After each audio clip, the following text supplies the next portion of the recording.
Welcome to InDesign Secrets, episode 322. I'm David Blattner, and I'm along here with my fabulous co-host, Anne-Marie Concepcion. Hi, David. Thank you. And remember that InDesign Secrets is the essential resource for all things InDesign. I. Brought to you by the CreativePro Network. Indeed. And on today's show, we're going to have a little bit of news. Not much, but a little bit of news. We're going to talk about some forum topics that have popped up recently that we just wanted to give our take on. Kind of interesting topics. Also, a little bit of updates on InDesign 19.5 and the obscure feature of the week. The Contextual Task Bar. That's right. I think I suggested that a few weeks ago. You did. You did. Okay, and the sponsor for today's episode is PageProof. Yes. An online solution for proof approvals with your team and with clients. They're pretty cool. Very cool. Very cool solution. We'll talk about them in just a little bit. First, a little bit of news.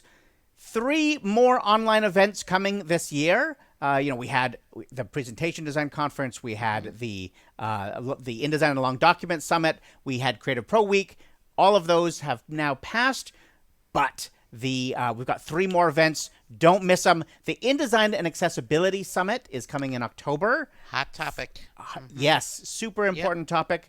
4 days of in-depth sessions all about accessible documents, whether it's InDesign documents and PDFs and PowerPoint, video, social media stuff, all kinds of good stuff. You got to check that out.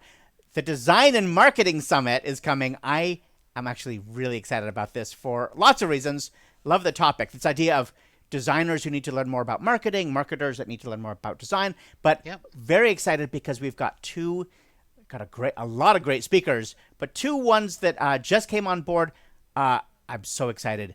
Paula Scher, one of the world's most famous graphic designers from Pentagram. I don't know if did you see her? I've seen her speak. Have you seen her speak? And she did this. There was this great Netflix special about her on the Abstract series on Netflix. Yeah, I think I've seen it. It's so good. She's phenomenal. So I heard her speak recently. I reached out to her. She said, "Sure, that'd be great." Right. So she's going to be speaking at the. If you've ever heard of the book "Make It Bigger," the stuff that clients tell you all the time. She's the author of that book. She's amazing. She is amazing. So Paula Scher is going to be there. And Stephen Gates, another headliner kind of guy, amazing designer, has done work for Fortune 100 companies. He is amazing. So both of them are going to be there along with a number of other speakers. You got to check it out. And what's great about these summits, of course, is that it's not just learning. You can have interactions. You can ask questions directly online. These are all online summits, so anybody can go to them wherever you are in the world, and you'll get access to all the recordings for a full year afterward if you register. The third event this year is going to be the Design and AI Summit. Have you heard about AI? I don't know if you've heard. It's a thing. Yes. Captain. I've heard of AI. I've heard about it. All Design and AI Summit is coming in December. It's going to be awesome. More details on that soon. CreativePro members, if you're a member of CreativePro, you get $125 off. So do it. Just sign up. It's like, there you go. I would say no-brainer because it's basically pays for itself in one event. So Have you seen the commercials that Matthew McConaughey is doing about AI and Salesforce? They're on Prime streaming now. Makes you watch commercials. Yes. Before the show starts, unless you want to cough up an extra few bucks, which I don't. I refuse. And they've been on repeat. They've been playing this series from Matthew McConaughey, and it's all about AI and how Salesforce, protects your company from AI. And they're funny, like he's a sheriff in a western, and he's different roles. But his accent, all right. He says, AI, Salesforce, protect you clients, AI. You don't know, what is he saying? Is he saying, all right? Or that's all. I just thought it was funny that they would choose this guy to talk about AI. And I wonder how much the speech coach worked on him to make sure that people understood that he was saying AI. AI. It's hard. It's hard to say that. That's why I just say, I. Right. Okay.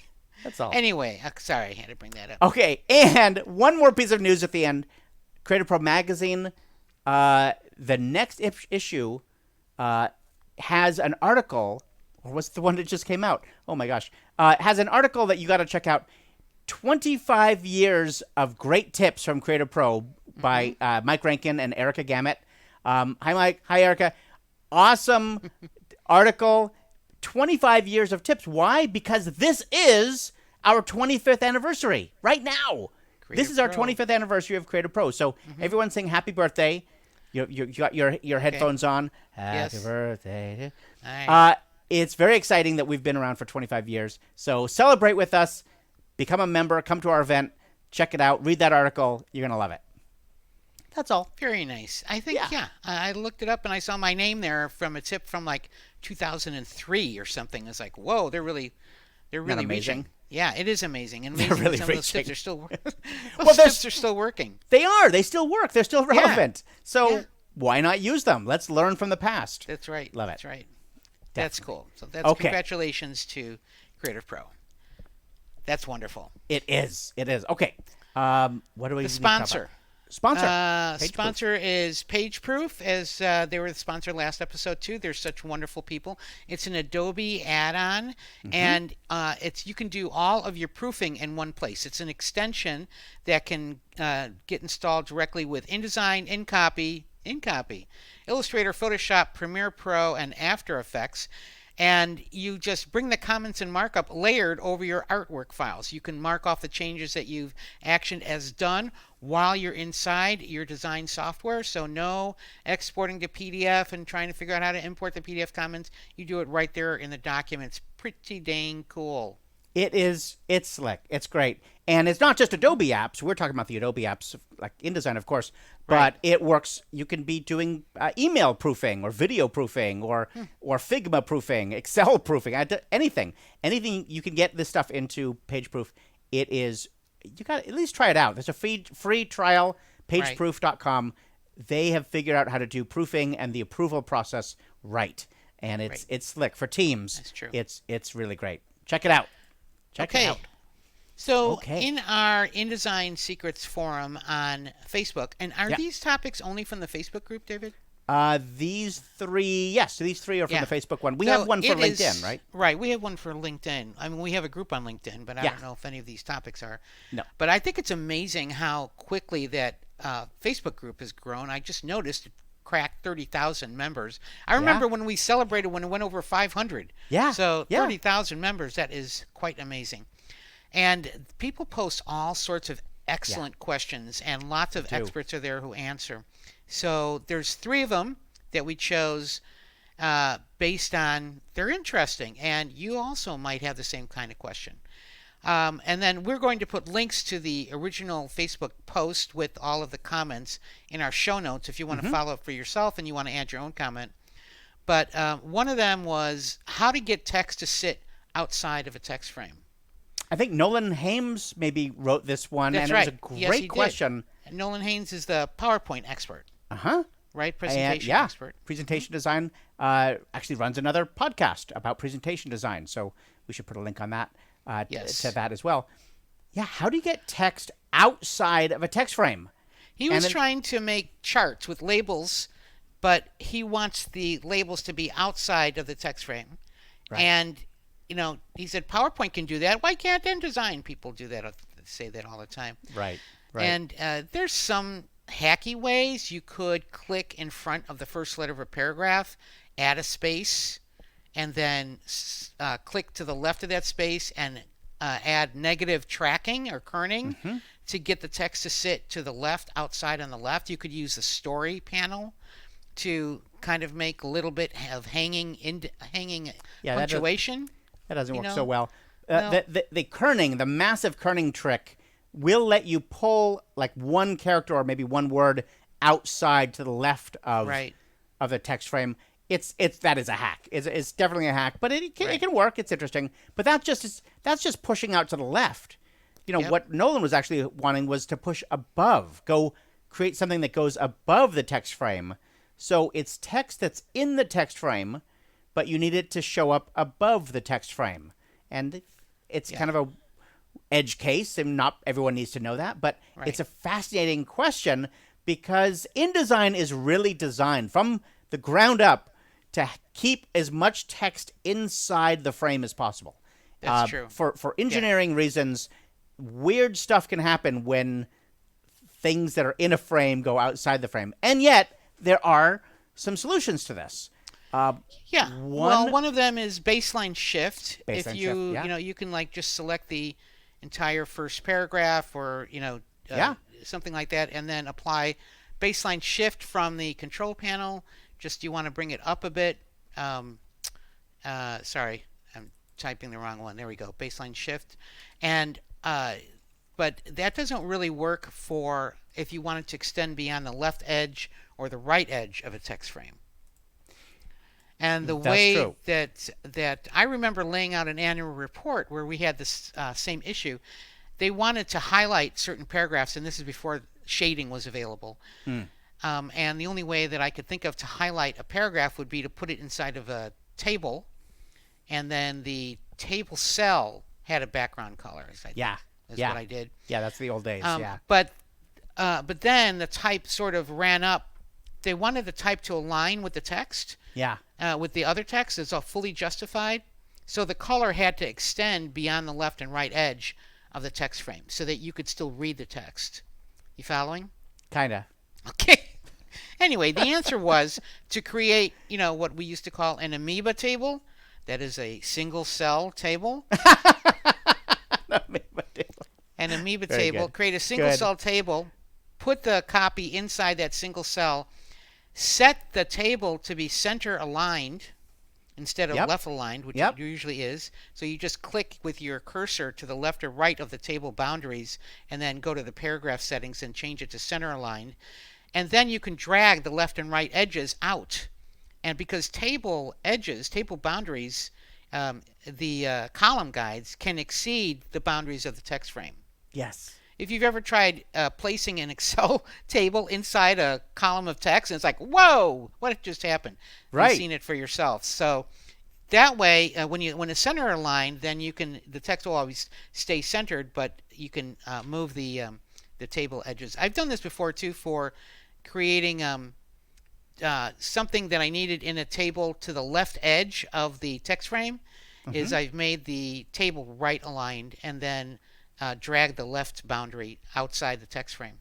I love this tip. The idea that tables can go outside of text frames, you're right, is incredibly useful. And it's just tricky because you have to think you have to kind of get your head around the fact that this table is sitting on a paragraph and you're changing the alignment. Like when you said you change the horizontal alignment of the table. It's not really of the table. You're changing the horizontal alignment of the paragraph that the table is on. That's correct. Which can be tricky because, like, where do you place your cursor in order to do that? I usually just click right below the table and then use the left arrow on my keyboard. That'll work, yeah. Which puts it right. You see a big flashing thing because the table is so big. But I love that idea that you can use tables to get stuff outside the right edge or the left edge, and then you can do some very clever things with that. It won't go above the frame, though. Tables, no. I don't know why, but I cannot get a table, even a one-cell amoeba table, right. I can't get it above the text frame. It just won't work. So now, we tried doing a baseline shift on the table itself. It does not work. It doesn't work. Isn't that weird? Now, there are a couple other things that you should know about that are clever and obscure. We've talked about them, I'm sure, at the podcast at some point. One is, of course, anchored objects. You can anchor a one frame inside the other frame and then put that anchored frame anywhere you want, above the frame, below the frame, to the right. Yeah. You can anchor that anywhere on the page you want, and it can actually flow with the text. But that's so that's good. You should definitely learn about anchored objects. The other thing that you should know about, though, is first baseline offset. And that's true. If you choose a text frame and then choose a Command B or go to the object text frame options, then inside text frame options, you can go to baseline options. And inside baseline options, there is a feature called first baseline offset. And the first baseline offset is a great, great feature more people should be using this. It's a great feature that lets you choose where the first baseline should be inside the frame. Right. So usually it's set to ascent, which means the ascender of the text should be right at the top of the frame, which is kind of weird, actually. The ascender of the typeface, like the of top the typeface. Of the D, top of the D or something. That's right. Right. D. So it's much smarter to change that to something like leading. Leading will be whatever the leading is of the text, it'll be that far down from the top of the frame. But there's another option in here called fixed.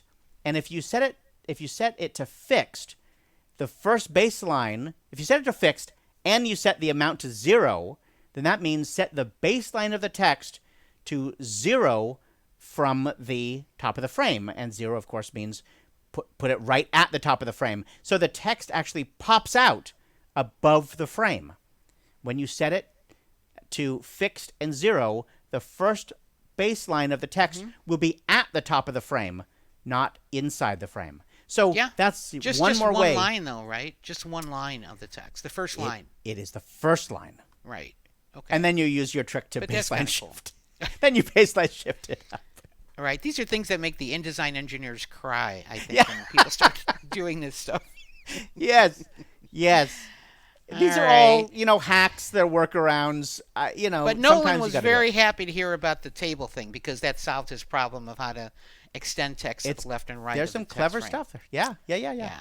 Okay, let's do another one. Okay. One came in, there was a forum question about how do you compare two PDF files? And my first thought is use Acrobat, right? I mean, Acrobat there's a compare command that they've always hidden in plain sight there in Acrobat. I think it's under the View menu. The last item under the View menu is Compare Files. You'd think it'd be one of the tools, but it's not. Yeah. So it's weird. The View menu is Tracker, Read Out Loud, and Compare Files. And I've used Compare Files quite a bit in the past, and I think it's pretty cool. It's worked pretty well. You can choose if it should change a file. You can choose which two files it compares. It has a bunch of settings. Should it compare text only? Are you only looking for text differences? Or are you also looking for formatting differences, for image differences? I think it works pretty well. But the person who posted said she tried to use Acrobat and she kept getting a crash, some sort of alert. So she wanted to know other ways to compare PDFs. Right. So there are all kinds of, again, there's hacks, but there's also third-party tools. The one that I used to use all the time was from Premedia. Remember Jim and Peter from Premedia Systems did PDF Comparator. Right. And so we'll put a link in there to the PDF Comparator tool. I've never used it. Oh, yeah. It's very, very, it's easy. It's an easy way to compare two PDFs. Definitely recommend that. There's a number of other commercial tools out there. But there is, one of the things that often people will do is if let's say you have two one-page PDFs or 2 pages that you want to compare, you could just put them both in InDesign.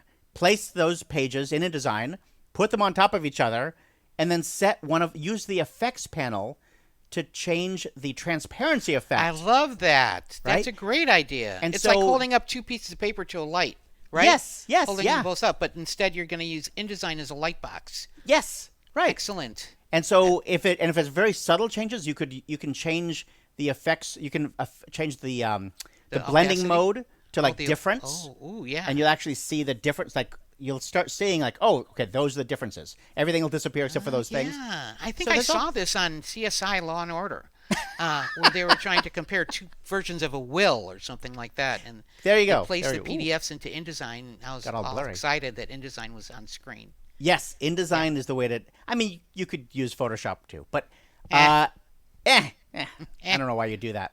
Weird. I would rather keep it in InDesign. Then it's vector. Then you actually have the vectors to look at, so you can zoom into 4,000%. Yeah, that's true. That's true. Hey, you know what? Speaking of this, using Photoshop and other programs, we forgot to mention the news that I'm going to be talking about using InDesign with other apps. Cool tips. Yes. So if you are hearing this before, I think it's September 14th or 21st or something, I can't remember the date, but the middle of September, for the LA InDesign user group, it's a remote webinar. I'm going to show my favorite tips that involve InDesign used with other programs, so not just strictly InDesign.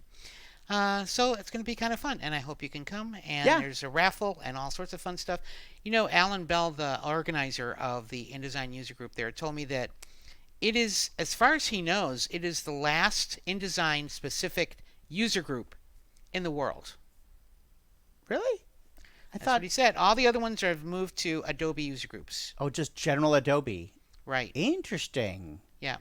Is that true? If anyone's listening, I don't think that's true. I think there's other ones. Maybe the United States.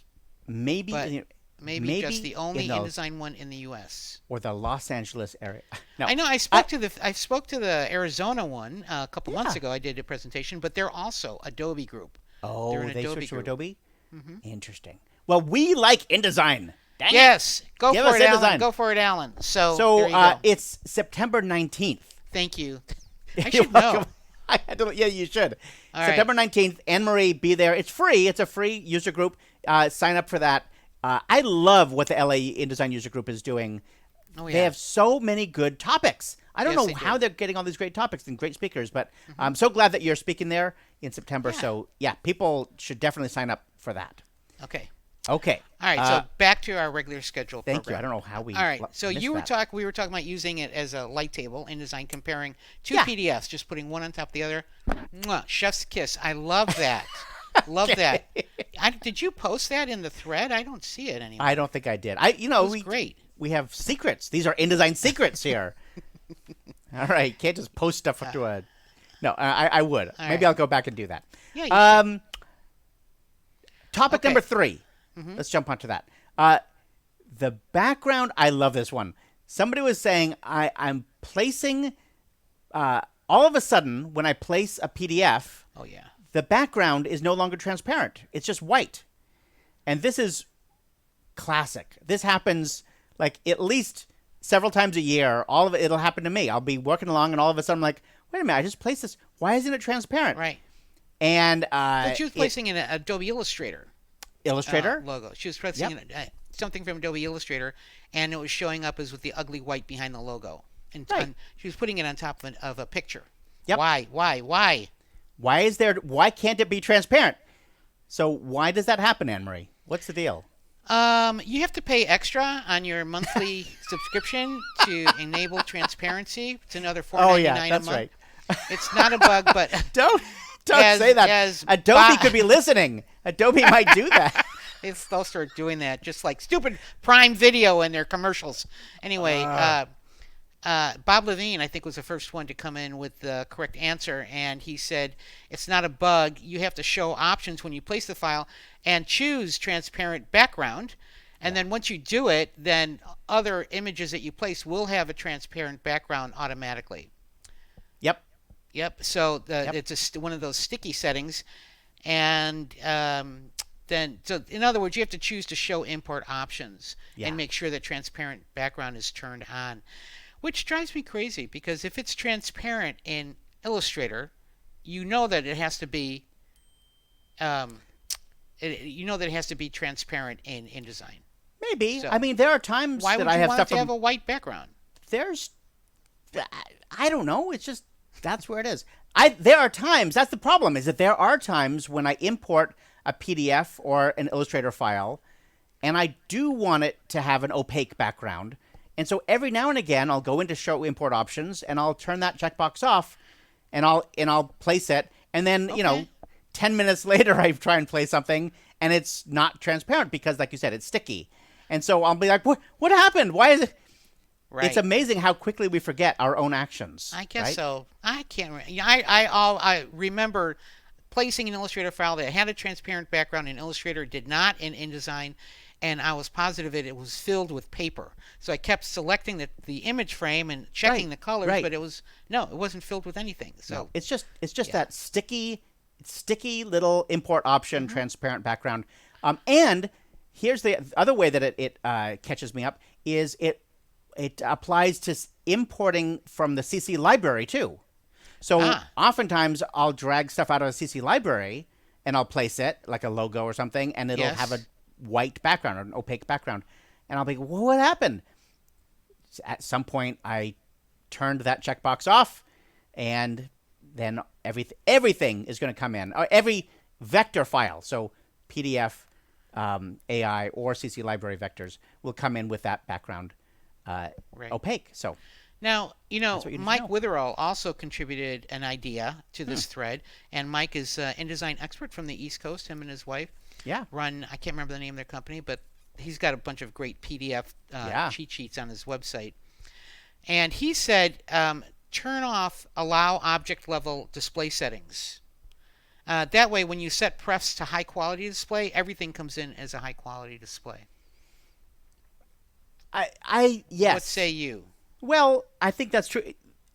That is more appropriate in the old days when InDesign defaulted to the typical display of vector images, the not high res version of vector displays. For the past, 5 or 8 years or something, it's always been on high quality, and so I don't know, but I suppose it might get turned off. And then, well, in the screenshot that the original poster put, she has a check mark next to high quality display and a check mark next to allow object level display settings.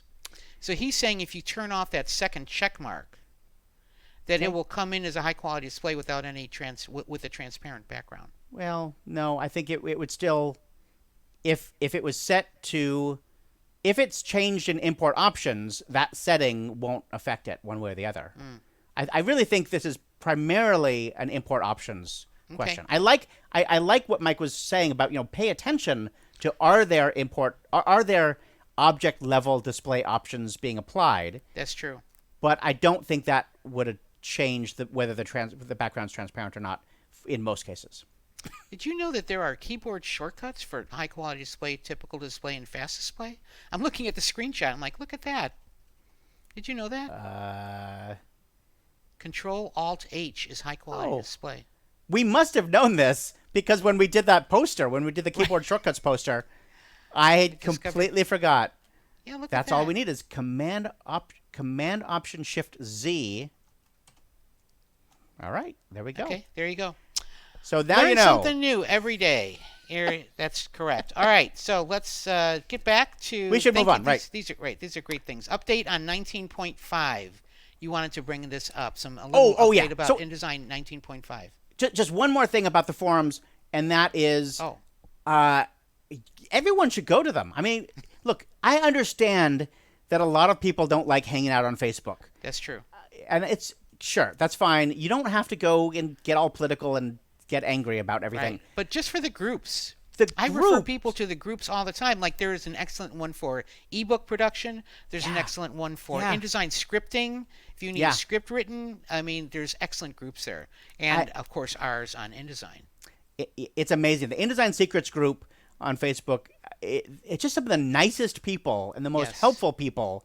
I'm just really pleased with that, how that has all grown over time. So check it out. There was somebody asked a question the other day, and like within 2 hours, there were like 25 answers.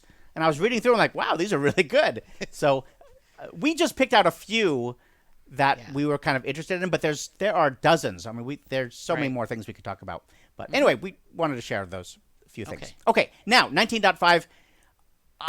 This is more of an apology because I think with the last episode we talked about 19.5, and I was so excited about like the expand, all the Gen AI stuff that they finally added, and the expand, excuse me, generative expand and stuff.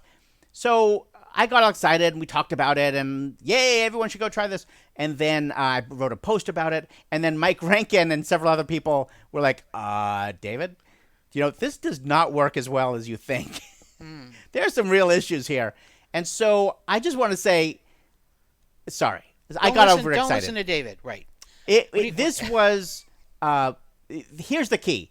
When it says beta, because remember, this is generative expand or generative Gen AI beta, treat it as a beta. Don't get too excited about it. There are some issues, and Mike Rankin followed up with another article on CreativePro.com, which I'll link to. We'll put in the show notes. And it describes some of the problems with InDesign's generative AI. For example, it changes your image in sometimes unexpected ways. You lose metadata, you lose resolution, you lose It can actually go in and tweak stuff inside the image, which the is whole not thing good. turns into a generated image, just like text to image. Right. So you have to be really careful. I think you his have to be article careful. is you should use generative expand in Photoshop, not in InDesign. It would be safer at this point. Yeah. It's definitely safer. The number one thing it does is you lose your links. It doesn't take the image that you have on your hard drive and change it. It comes up with a brand new image and replaces that one that you have on the hard drive with this thing, and it's only inside InDesign. So, well, it doesn't replace the image that you have on your hard drive. It adds an image. Good point. It does not.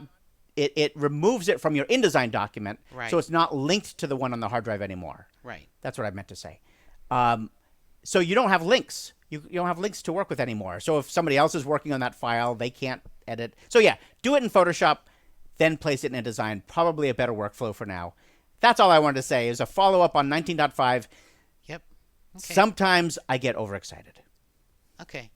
Mea culpa, mea maxima culpa. It's cool. It's cool technology. It is. It's just not amazing. 100% ready for prime time yet. That AI. Yeah. They should get Matthew McConaughey to talk at Max about AI. That would be hysterical. I'm pretty sure that we could get an AI of Matthew McConaughey to say it for us. He could probably do this entire podcast. Oh, gosh. We're going to be talking about InDesignSecrets. All right. I'm listening to his autobiography, by the way. He's the narrator of it. It's pretty cool. That's great. Interesting dude. Are you sure that did he write it or AI? Yeah, him. AI wrote it. He wrote it. He kept journals all of his life, and he says in the beginning that he put it together from his journals. Wow. Yeah. That's really neat. Yep. All right, we better move on. Okay. It's time for the obscure feature of the week. It's Contextual Task Bar. What is the Contextual Task Bar, and why should you care? I think I've talked about this before.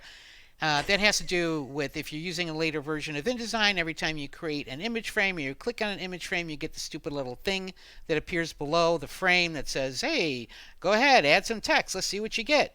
And I said, there's a button to the right of that to turn that off. So that it doesn't keep obscuring everything else on your page, and it's so obnoxious, kind of like the content grabber. And instead, it's actually funny, because usually we talk about obscure features that are hard to find. This is the least obscure feature. Every time you select a frame, it's like right in your way. That's right. It's the most obnoxious feature. That's correct. And instead, just use the panel on the right, the panel that is called text to image parentheses beta. Right, the panel lets you do more than the contextual bar, and it has a history, and it has all sorts of great stuff. But I think it opens automatically once you start using the contextual bar. But here's the thing. How do you turn it off so it doesn't appear all the time? You go to the window menu, and you'll see way toward the bottom, there's two items. I don't know if an application frame appears on Windows. It does on the Mac, but also contextual taskbar is checked on by default. Just select it to turn it off. You can do that with no documents open, and that is the end of it impinging on your view. I don't know why they put it. They should put it under the view menu. Contextual taskbar. Why is it there under the window menu? David. That's funny. Yeah, well, right? because it's kind of like a panel, and all of the panels. I mean, it really is a panel, really, that just pops up when you. And all of the panels are under the window menu, so that kind of, I don't know, it's a little window that pops up. I will, and you mentioned the other way you can turn it off is, like you said, you click on the three dot, the little kebab menu to the right, and you can hide it there as well. That said, I want to just offer, and I think I may have mentioned this 1 or 2 episodes ago, I want to just offer, sometimes you don't have to turn it off. You can pin it to a different place on the screen. Right. And I think that might be more useful. And here's why. I believe that Adobe over time will be adding things to that context menu, that context taskbar, whatever it's called. And it might actually get useful. It's not very useful now, but it might get useful. So I'm trying to turn it on again at that point, in the year 29, turn it back on. We're going to go in And 2029. But you're right. To pin the context bar to some other place, so it's not always right on top of the image frame. Right. You choose the shawarma menu. Oh wait, no, you called it the the kebab. Kebab menu. Right. Sorry, I got confused. I haven't eaten lunch yet. And choose pin context bar from there. Right. And then you can just place it where you want it and pin it there, and then it'll always show up there instead of right next to your frame, which is going to make you insane. Yeah, there's also a hide context bar there too, but that's just on a case-by-case basis. If you really want them gone from all of your image frames, unless you really want it, then go to the window menu and select Contextual Task Bar so there's no check mark in front of it. Gotcha. Yep. There are some, I have to say that in researching this and doing in-depth research on this topic, I went to Reddit and I found a thread with like 150 posts about people hate this feature. It is, I mean, and you know Reddit. I mean, people do not shy away from a vociferous and rather strong language around this topic. It's very funny. I will was include having a link, good laugh. of course, to that. We'll give you a link. Yes, it's pretty funny. Anyway, it's a new thing. It's hard to get used to a new thing. And in this case, it's a new thing that the Adobe engineers decided would really make you angry if they put it right in your way. I don't know. New thing. I'm surprised they didn't color it blue and make it French. Yeah, like those horrible blue things, that the blue alerts that show up every now and again. I still have to stare at the blue share button. I mean, I've clicked on share 10,000 times. It doesn't have to highlight it for me like that anymore. Right. Just, it doesn't. Yeah, Weird. Exactly. Okay, that is it for episode 322. We had fun. Yes. Be sure to check out the show notes on our blog at CreativePro.com, where we'll have links to all the places that we mentioned. We'd love to hear what you thought of the show. Leave a comment in the show notes. Start a topic on the InDesign Secrets group on Facebook or LinkedIn. And until we meet again, this is Anne-Marie Concepcion and David Blattner for InDesign Secrets.